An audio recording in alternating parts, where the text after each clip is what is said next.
जय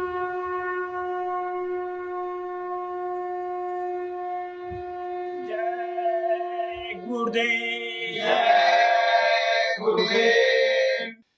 जय गुरुदेव।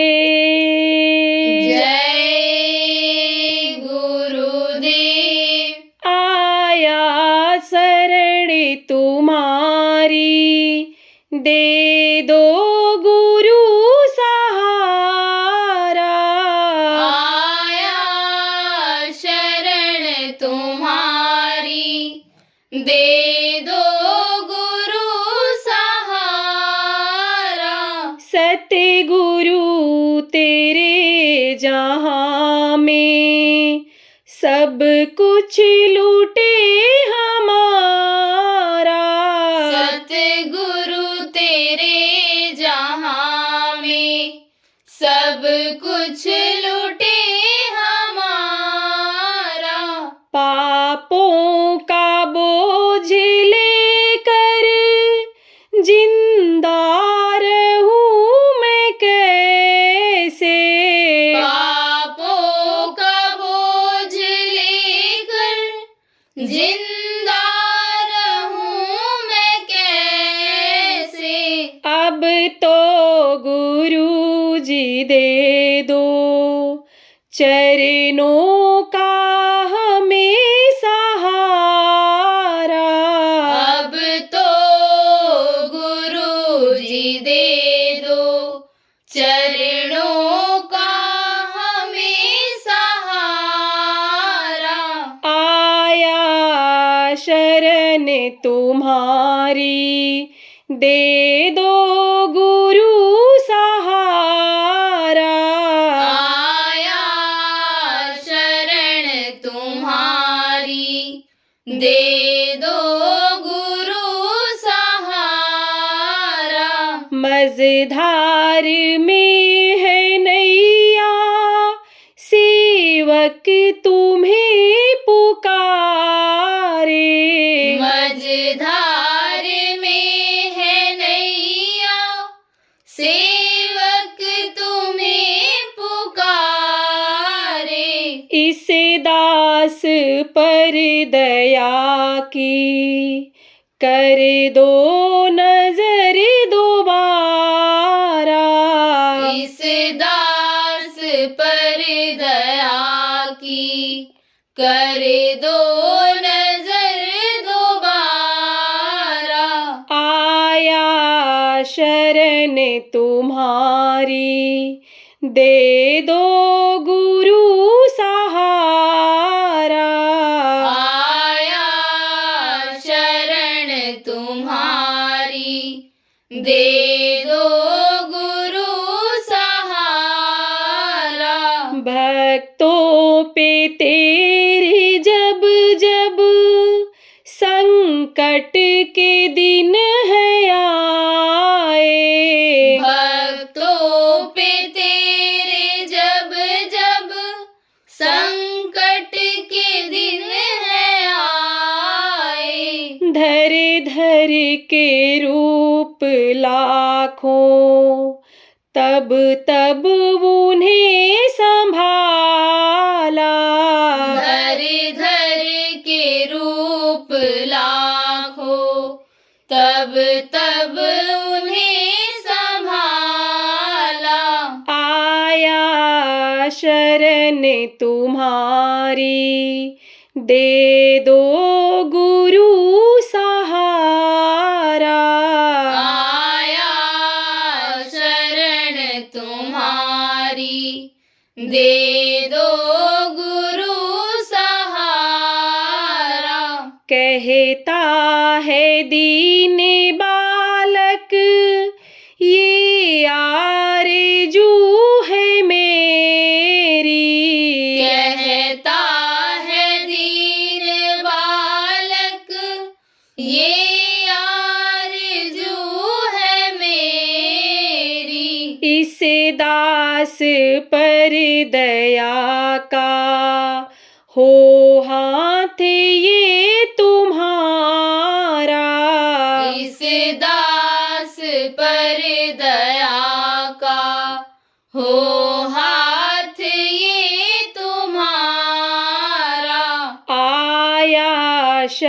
शरण तुम्हारी, दे दो गुरु सहारा। आया शरण तुम्हारी, दे दो गुरु सहारा।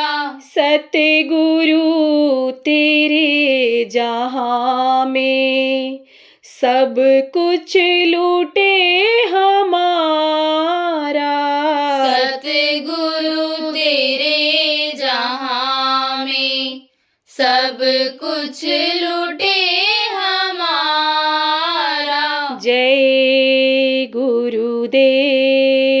जय गुरुदेव।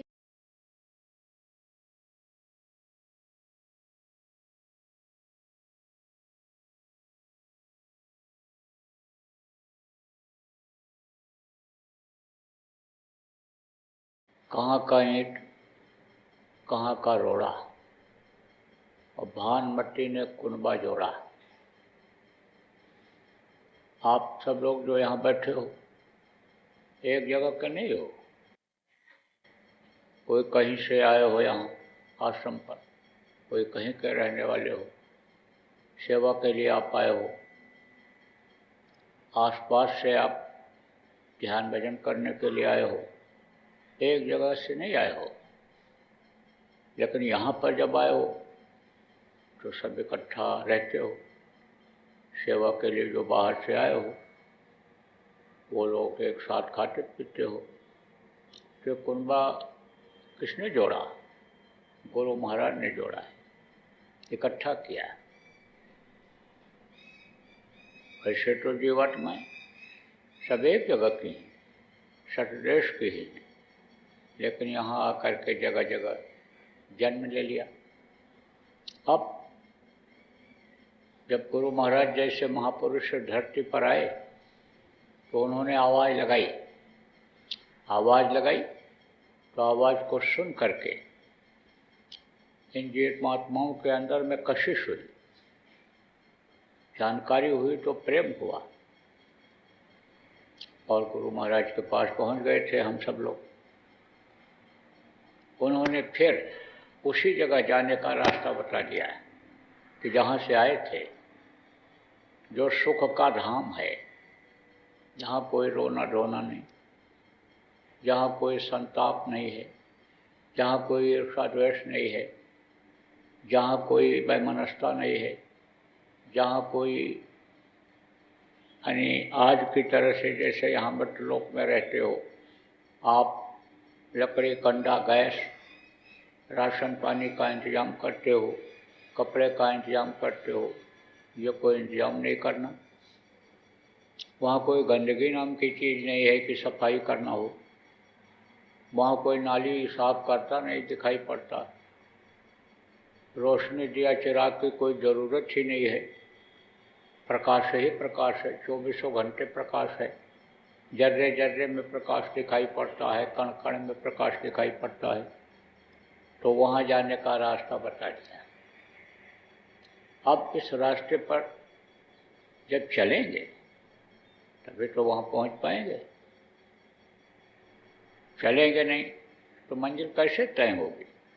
कहने का मतलब ये है कि जैसे यहाँ से मान लो रेवाड़ी स्टेशन पर जाना है, रास्ता आपको मिल गया कि अपने इस गेट से निकलोगे, दाहिने हाथ की तरफ जाओगे, फिर वो कसौला चौक पड़ेगा, उससे जब बाएं मुड़ोगे तो आप शहर की तरफ जाओगे और वहाँ से चल करके फिर आप स्टेशन पहुँचोगे।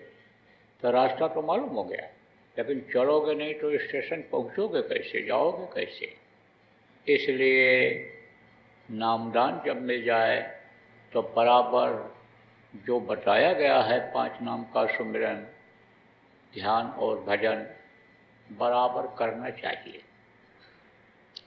देखो कोई चीज़ खाते हो, पसंद आ जाता है, मन को भा जाता है, तो बार बार उसको खाते हो, और नहीं अच्छा लगा नहीं खाते हो। कोई भी काम आप करते हो उसमें अगर आपका मन लग गया तब तो आप उसको करते हो, नहीं तो नहीं करते हो। मान लो दुकान ही खोला, दुकान नहीं चली तो उसको आप बंद कर देते हो। तो अब जब ध्यान भजन में मन नहीं लगता है, बनता नहीं है, तब आदमी बंद कर देता है।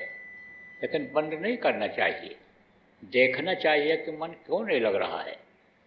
दुकान हमने खोला या ये कोई काम किया तो आखिर इसमें सफलता क्यों नहीं मिलती है, उस सफलता के बारे में जानकारी करनी चाहिए।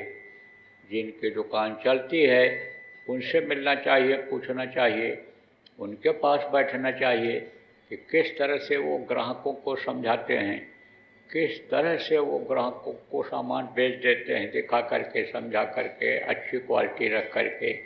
इसी तरह से जब ध्यान और भजन न बने तो साधकों के पास बैठना चाहिए। जिसको ये समझो कि अच्छे साधक हैं, इनकी साधना बनती है, अच्छी बात बताते हैं, उनके पास बैठना चाहिए, पूछना चाहिए। कुछ साधक ऐसे भी रहे हैं पहले के समय में कि जिन्होंने अपना अनुभव लिख दिया है, वो किताबें अगर मिल जाए तो पढ़ना चाहिए, लेकिन उलझना नहीं चाहिए उसी में। क्यों? क्योंकि कुछ लोग ऐसे होते हैं कि जो उन्हीं आधार पर किताबों को अपने मन से बना करके लिख देते हैं। जिन्होंने देखा नहीं तो उसमें उलझना नहीं चाहिए, बल्कि पूछ करके, समझ करके और फिर अभ्यास को बढ़ाना चाहिए। सत्संग में देखो बहुत सारी बातें बताई जाती हैं, बहुत सारी जानकारियाँ सत्संगों से मिलती हैं, तो बराबर सत्संग सुनना चाहिए, सत्संग में जाना चाहिए। अब यह मन लगे कैसे? मन लगा कहाँ है? मन तो लगा है शरीर के सुख के लिए, और यही मन जो शरीर के सुख में लगा हुआ है, यही इस शरीर को दुख पहुंचा देता है। इसी शरीर को यही मन बीमार करा देता है, इसी को कामी क्रोधी बना देता है मन, लोभी लालची मन बना देता है उसी शरीर को। इसी शरीर को पिटवा देता है, मरवा देता है, जेल में बंद करा देता है। क्यों? क्योंकि मन ही शरीर का राजा हो गया। मन अलग है और जीवात्मा अलग है, और प्राण अलग हैं। ये तीन प्रमुख हैं, और इस शरीर को चलाने वाली तीन नाड़ियाँ प्रमुख हैं, इंगड़ा, पिंगड़ा और सुषुम्ना। ये तीन नाड़ियाँ प्रमुख हैं, इनकी शाखाएं पूरे शरीर में फैली हुई हैं, और उसी से ये शरीर चलता है। तो निर्माण जो हुआ, शरीर जो बना माँ के पेट में, वो तो अनेक शक्तियों से माँ के जो अंदर थी, प्राकृतिक शक्तियाँ जो थीं, उससे माँ के पेट में ये शरीर बना। लेकिन शरीर बनने के बाद इसका राजा मन हो गया, और मन ही इसको खिलाता है, मन ही इसको चलाता है, मन ही सब कुछ करता है। अब मन कहाँ लग गया? मन लग गया यही खाने पीने, सोने, मौज मस्ती में, क्योंकि पिछले जन्मों में भी यही करते रहे। आप कुछ लोग जो पहली बार आए होंगे, आपको ये नहीं मालूम कि पिछले जन्म में भी आपको कहीं रहना पड़ा होगा। 84 लाख योनियाँ हैं, और 84 लाख योनियों में भटकने के बाद तब जब मनुष्य शरीर मिलता है, यानी 184 भरम कर, और पग में अटको आए, और अब की पासा ना पड़ा, 184 जाए, फिर 84 जाए। 84 किसको कहते हैं? ये पेड़ पौधा, कीड़े मकोड़े, ये सब 84 लाख योनियों में आते हैं। तो 84 लाख योनियाँ हैं। 84 लाख योनियों में भटकने के बाद तब जो मनुष्य शरीर मिला है। महात्माओं ने कैसे कैसे समझाया, गद्य पद्य कविता कहानी सुना करके, कि किसी भी तरह से जीवों के समझ में आ जाए। तो उन्होंने कहा 184 भरम कर, पग में अटको आए, एक पग इधर से उधर रख दो, बस थोड़ा सा मन इधर से हटा करके उधर लगा दो, तो यह मन उधर की तरफ चला जाएगा। तो यह मोह माया ये सब जिसमें यह मन इस शरीर को लगाए हुए है, यह ढीला पड़ जाएगा, यह खत्म हो जाएगा। प्रारब्ध पर विश्वास हो जाएगा कि जो पैदा होने के पहले माँ के स्तन में दूध भरता है, परवरिश हो करता है, उस पर विश्वास हो जाएगा और इस शरीर से आदमी कर्म करता जाएगा, खाने पीने की भी दिक्कत नहीं होगी, रहने की दिक्कत नहीं होगी, और समय जब पूरा होगा तो जीवात्मा अपने वतन पहुँच जाएगी। तो 184 में भी जब थे, मनुष्य शरीर भी मिला था, लेकिन कोई समर्थ गुरु नहीं मिला। यह रास्ता जो हमको आपको नाम का मिला है, जो शब्द की ढोल पकड़ने का रास्ता मिला है, ये बताने वाला कोई मिला नहीं था। तो यही काम पिछले जन्मों में भी करते रहे, खाने का, सोने का, बच्चा पैदा करने का, तो मन उधर ही लगा हुआ है। वही समझो, कहते हैं ना कि इनका संस्कार इस तरह का पड़ा, इनकी हेरिडिटी ऐसी है, वंशानुक्रम क्रम जिसको कहते हैं, इनकी ऐसी है कि पूरे परिवार का इनके ऊपर बाप दादे का असर है। तो इसी तरह से मन के ऊपर उसका असर है। अब मन को मारना, मन को मोड़ना, ये थोड़ा कठिन काम है, लेकिन जो गुरु कहें करो तुम सोई, और मन के कहे करो मत कोई। अगर किसी का हाथ पकड़ा जाए, जिसको गुरु कहते हैं, जो लोक भी बनाते हैं और परलोक भी बनाते हैं, उनका हाथ अगर पकड़ लिया जाए तो उनकी बातों पर विश्वास किया जाए, उनके पास जाया जाए तो विश्वास किया जाए। तो कहा मन के कहने पर मत करो। मन जब कोई चीज़ कहे तो चित्त से चिंतन करो कि भाई मन ये कह रहा है कि ये चीज़ खा लो, ये काम कर डालो, तो ये करना ठीक है कि नहीं है। फिर उसके बाद में बुद्धि का इस्तेमाल करो, सोचो कि देखो ये गरिष्ठ चीज़ है, ये ज़्यादा खा लेंगे नुकसान करेगा, ऐसा काम कर डालेंगे तो सज़ा मिल जाएगी। इस तरह से सोचो, बुद्धि लगाओ, और फिर उसके बाद में फिर वो काम करो। और अहंकार को तो बिल्कुल भूल ही जाओ। अहंकार तो आना ही नहीं चाहिए, क्योंकि जो छोटा बन जाता है वही बड़ा हो जाता है। कटोरी अगर ये कहे घड़े के ऊपर रखी हुई है, पानी से भरे हुए घड़े के ऊपर रखी हुई कटोरी अगर ये कहे कि हमको पानी दे दो, तो घड़ा पानी देगा? नहीं देगा। जब कटोरी उसके सिर पर से नीचे उतरेगी तब घड़ा कटोरी में पानी भर देगा। इसी तरह से जब छोटे बन जाएंगे तभी तो हम कुछ ले पाएंगे, तभी तो कुछ हम पाएंगे। आप ये समझो, कोई ऐसे भी अगर किसी को कुछ दे, आप समझो न भी प्रेम से दे, ऐसे दे दे तो फेंक देता। हाथ उठा करके ऐसे ऊपर कोई देता है किसी को? तो जब सिर पर सवार रहेगा, कोई ऊपर रहेगा, तो कहाँ से वो इस तरह से हाथ उठा करके देगा? ऐसे देता, ऐसे बराबर देगा या ऐसे डाल देगा, ले लो।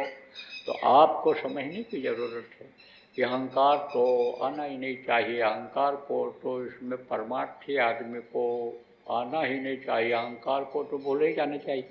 लेकिन चित्त से चिंतन करो, मन अगर कहे, और अगर कोई चीज़ सत्संग में मिल जाए, गुरु कोई बात बता दें, तो समझो कि उसको समझना चाहिए कि उन्होंने अपने अनुभव के आधार पर या हमारे फायदे के लिए ये बात बताई है। एक था न राजा, तो गया गुरु के पास, अपने कुटिया बना करके रहते थे। तो एक दिन गया वहाँ, तो महाराज मन नहीं लगता है भजन में, रस नहीं मिलता है। तो कहा रे बिल्कुल नहीं मिलता है।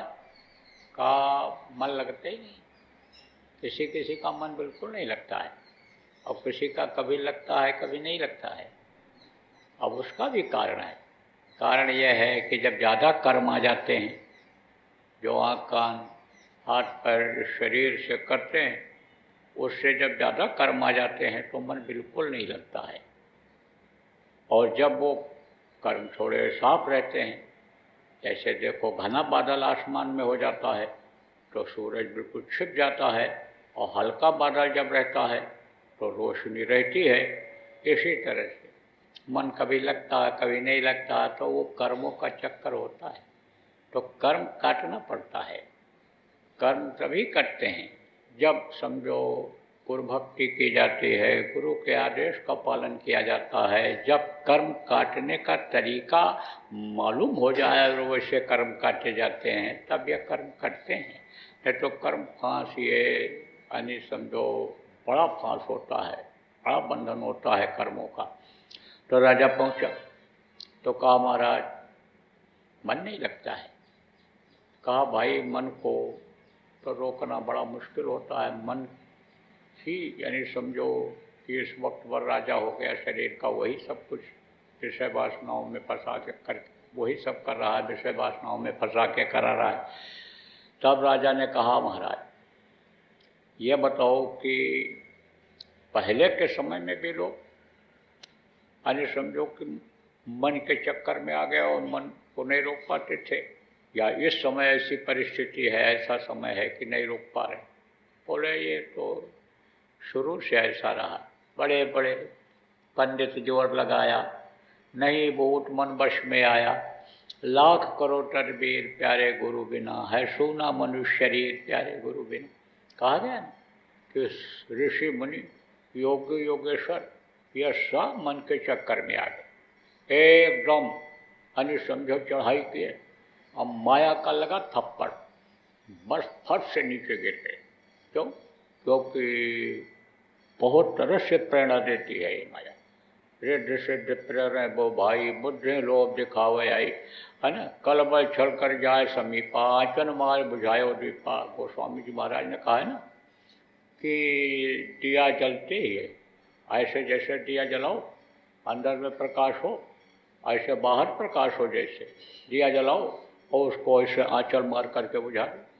औरतें ऐसे दिया आंचल मार करके बुझाती थी ना पहले, कोई कपड़े से बुझाती थी, मुंह से नहीं फूकती, क्योंकि मुंह से फूकने में वही लपट तेज हो जाए और बाल में लग जाए, मूँछों में लग जाए, तो आदमी कपड़े से बुझाता था। ऐसे कहा आंचल मार बुझाओ दीपा, जैसे दीप जलने को होता है जैसे माया आंचल मार करके बुझा देती। रिद्धि सिद्धि प्रेरणा वो भाई, रिद्धि सिद्धि ला करके खड़ा कर देती है, और वो हर चीज़ की कमी नहीं होने देते। कहते हैं ले लो, धन ले लो, पुत्र ले लो, परिवार ले लो, बढ़ा लो, आप प्रतिष्ठा आपकी बढ़ जाएगी। और ऐसी ऐसी शक्तियाँ अंदर में प्रकट होती हैं माया की, कि जो कहते हैं पावर दे रहा हूँ, शक्ति दे रहा हूँ, जाओ तुम यानी समझो यानी मुर्दा को भी छुओगे तो वो जिंदा हो जाएगा। वो था ना एक साधना करता था, तो साधना जब बढ़ी उसकी तब इंद्र घबराए। इंद्र कौन है? देवताओं के राजा हैं। तो सबसे पहले आप समझो देवलोक में ही ये जीवात्मा जाती है इस पिंड से। पिंड किसको कहते हैं? यह शरीर को यानी सबसे पहले शरीर का पिंड ही बनता है माँ के पेट, तो इसको पिंडी शरीर कहते हैं। तो इस पिंडी शरीर से जब जीवात्मा निकलती है तो अंडी शरीर में जाती है, अंडलोक जिसको कहा गया है, उसमें देवी देवता रहते हैं। तो देवताओं के राजा कौन हैं? इंद्र हैं। तो ये जीवात्माएं जब वहाँ पहुँच जाती हैं और इंद्र से भी ज़्यादा ताकतवर जब वहाँ हो जाती हैं, मेहनत करके जब कोई देखो आगे बढ़ता है और मेहनत करके जब तरक्की करता है, तो उस मेहनत को देख करके जो अधिकारी होते हैं वो भी घबराने लगते हैं कि कहीं ऐसा ना हो इसकी योग्यता और इसके मेहनत से हम यानी समझो कि हमारी जगह ये ले ले, इसका जल्दी प्रमोशन हो जाए।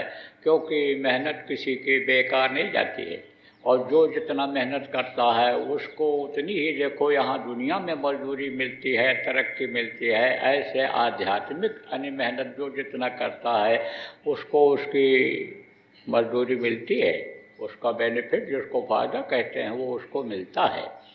तो वो लोक में पहुँचने के बाद सारी जिस भी लोक में ये जीवात्मा पहुँचती है उसकी पूरी शक्ति उस लोक के जो धनी होते हैं, लोग होते हैं, उनकी उसमें आने लगती है, आ जाती है। लोगों की जीवात्माओं की शक्ति तो आ जाती है, और फिर समझो कि यानी उसकी भी शक्ति आ सकती है। तो वो घबराते हैं। कौन घबराते हैं? तो जो उसके मालिक होते हैं, देवलोक है ना, देवलोकों के मालिक हैं सबसे, यानी समझो कि बड़े कौन हैं वहाँ देवलोक में? इंद्र हैं।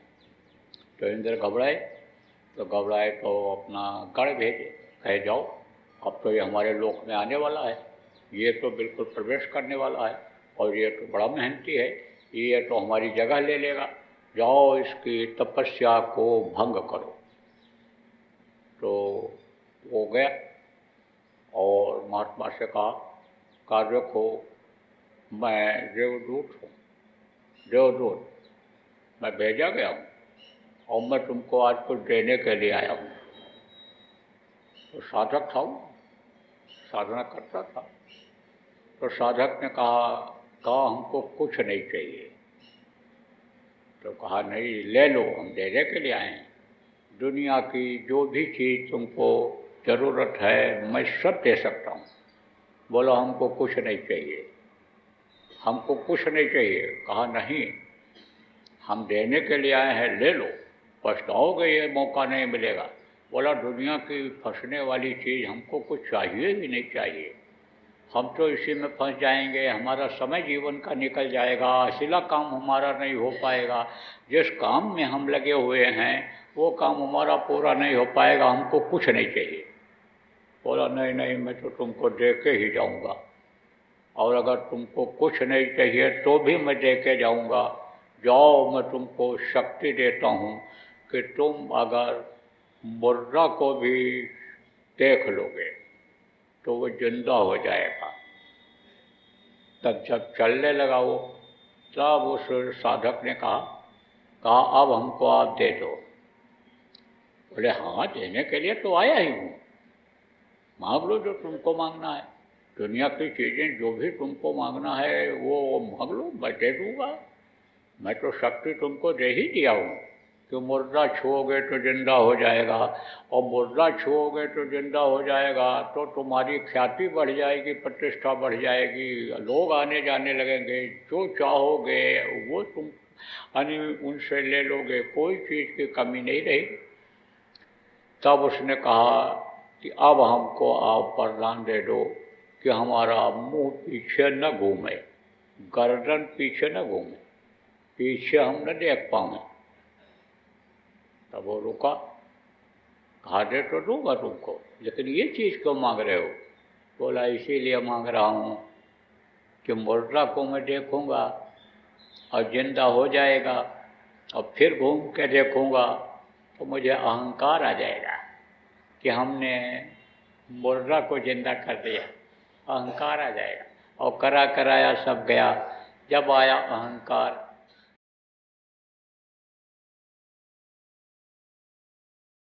क्या शुरू हो रहा है? ये रोने का और हंसने का और चिल्लाने का और भगने का। क्या ये जो प्रजातंत्र का चुनाव है वो आ रहा है, उसमें बड़ी होशियारी से रहना है, उतावलेपन में मत आना है, उसमें एकदम से आगे कूदने की जरूरत नहीं है, क्योंकि ऐसे ही चुनावों में हिंसा हत्या हो जाती है, इसमें खून बह जाता है, जीवन में पूरे जिंदगी में दुश्मनी अदा करनी पड़ जाती है एक दूसरे की। इसलिए बहुत सोच समझ करके चलने की जरूरत है।